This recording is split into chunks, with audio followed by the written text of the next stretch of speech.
What's up, guys? It's Friday, so you know what time it is. It's time for What the Fitness. Let's get some. I don't know what it is, but like there's this time investors account that's been coming up, and like these investment accounts, they're all like pro intermittent fasting, pro cold plunges, a lot of bullshit, to be honest with you. I don't know if you know this, but if you're an account that like does success ownership, I think it's part of like a larger like red pill sort of BS. But these success accounts, why are you talking about this? Go put up some motivational quotes, talk about finance, and shut the up about health stuff.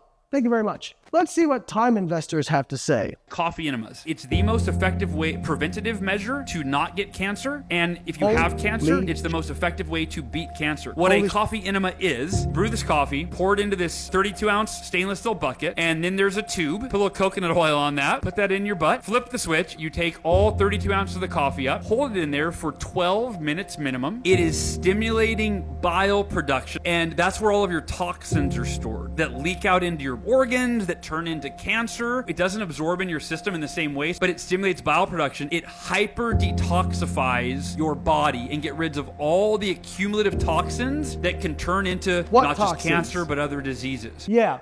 I'm sorry. I can't be serious with this one. Research scientists with the most advanced lab equipment in the world, and what is actually the solution to cancer? Shove coffee up your ass. Holy shit.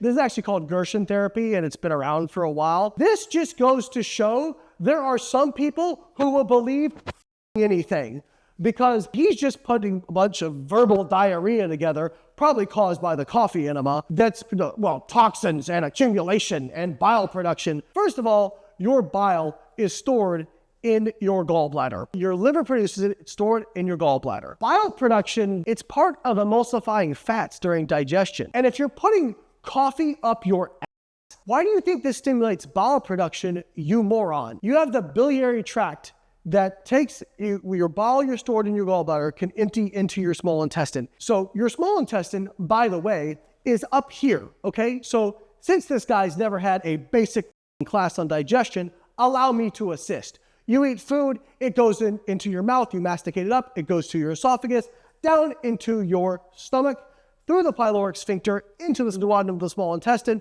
and then down a bunch of length of small intestine to your large intestine, all the way down that to your colon, to your rectum, and then out your ass, okay?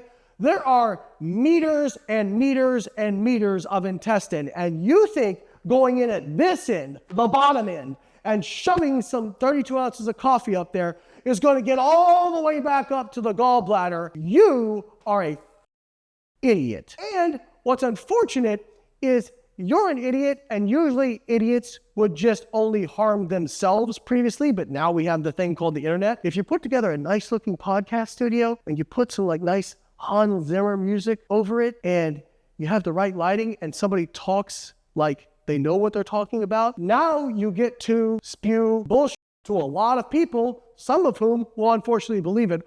Only now you're with people's lives, because people who get cancer get desperate because they're so scared about what they're dealing with that they are more likely to believe things that are bullshit.